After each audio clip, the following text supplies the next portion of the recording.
Hold on with it. We're back on the Lenny Freeland Show. I am laughing, and that's because Rashad Birdsong is making me laugh in that commercial break. But we're here to talk serious stuff. Rashad from Community Empowerment Association, you've been busy, and this time a lot of your energies aren't here in Pittsburgh. Yes, Lynn. Well, you know, about 2 or 3 weeks ago, we heard about the devastation of Hurricane Harvey. In particular in Houston, Texas. That was before Irma even hit in Florida in the Caribbean. I've seen some of the pictures. It weighed on my heart, Lynn, and I just booked a flight, and me and a couple other brothers from my organization just went down there to do whatever we can do. We was on the ground down there, and it was devastating. We worked with a lot of grassroots organizations, community folks and neighbors, going into low-income and marginalized community. Unfortunately, the first responders was the neighbors. They hadn't saw FEMA, they hadn't saw the Red Cross, and any type of government assistance at all then. So we just assisted, you know, regular folks on the ground, cleaning out, you know, their houses. They had to take the wet furniture out because of the mold. We had pulled up a lot of carpets. Let me stop you there for just a second, because I think one of the things that people don't realize is when you've gone through a flood like that, your furniture, your carpeting, all of that has to go. It's not, you can't save that. Yes, and if you look at some of the pictures we brought back, you saw where we had to pull out a lot of furnitures. We had to start pulling out a lot of the walls, all those type of things. And then on top of that, Lynn, a lot of people just didn't have nowhere to go.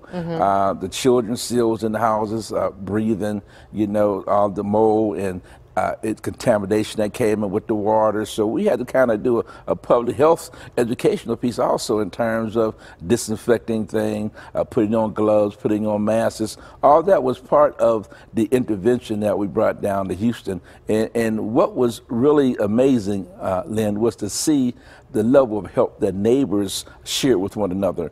Neighbors was working in one another's houses. You had the people coming from other communities and neighborhoods coming to more impacted community.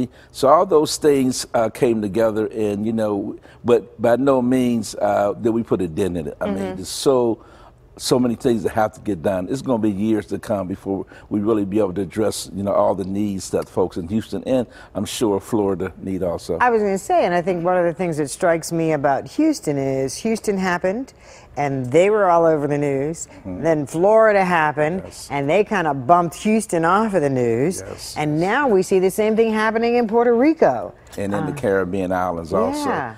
So the story is much bigger than what you see on the news, and that's why I went down there. What I saw down there, unfortunately, Lynn, was there's a lot of disenfranchised and marginalized communities is not receiving nowhere near the type of resources of more affluent communities are receiving. And so that's why we decided to come back and at least bring some awareness to what's going on throughout the country. And not only that, Lynn, there's a lot of social calamities and disasters and storms that have impacted the black community locally.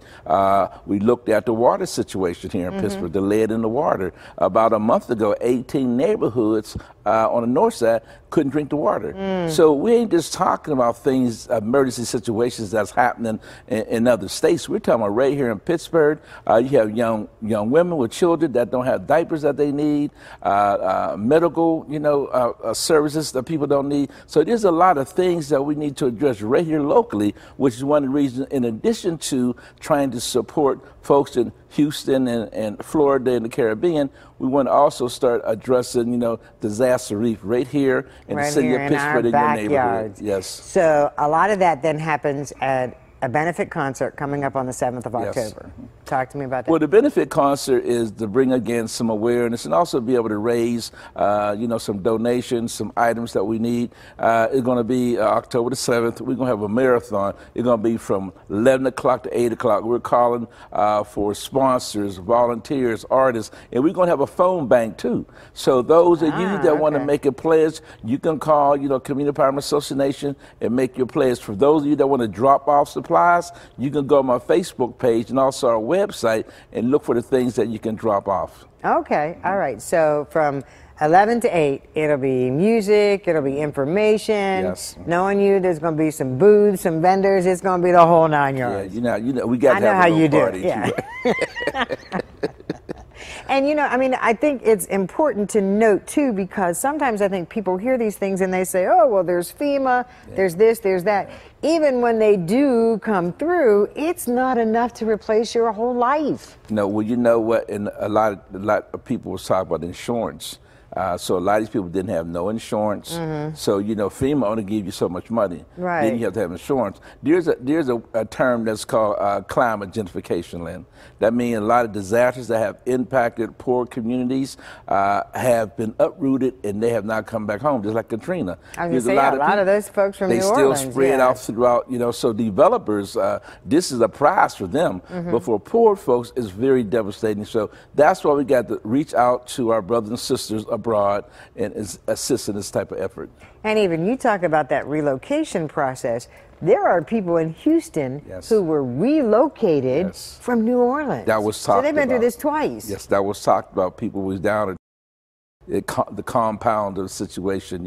First it was Katrina, they moved to Houston, they got hit again. So you have people that just been uprooted, Lynn, and no one is bringing them any type of resources or directing them where they're going to go next. It's like the deer in the headlights. We've seen a lot of people down there just didn't know where to go at. So when you say people can come by Community Empowerment, give us that address. 7120 Kelly Street, 412-371-3689. www.ceapittsburgh.org is our website also. And so people can come by on Saturday. On Saturday. And what kinds of things? I always get concerned when we collect things, because then you got to get those things to the location. Are you guys driving trucks or what? We're developing a network of people throughout the city and also different cities. In this network, we're going to start connecting one another and figure out the best way to get these here products, to the people that's in need. So we met people in Houston, we met people in Florida, and that's what we're developing now, the network of folks on the ground, grassroots groups, so we can get those things to the people. So we're going to be boxing, bagging, and all those type of things at the event, Lynn. Okay, and I think it's also important for people to realize this is not the place to take the stuff that's been down in your basement for the last 5 years that you don't want anymore. We will not accept. As a matter of fact, we don't need any clothes. Okay. They told me down there, please don't bring snow.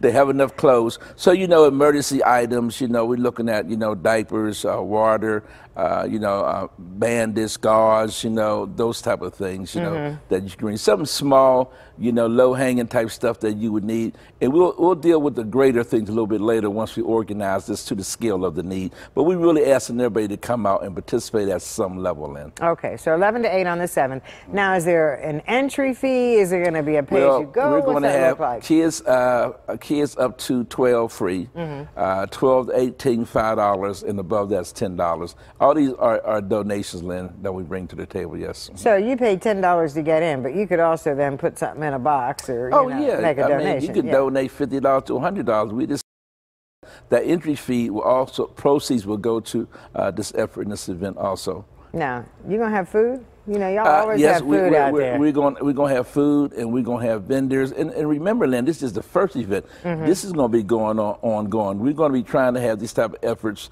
ongoing almost monthly, until we're able to really organize our community to respond, a humanitarian response to this effort. Okay, this is a start. So here's what I'm going to say. Make sure you let us know every month. Yes. Now, I'm not saying you're going to come back every month. Okay. But we will certainly mention it. Okay. We'll mention it on the show. That's fine. We're going to take a commercial break, and when we come back, we're going to wrap all this up, so don't go away.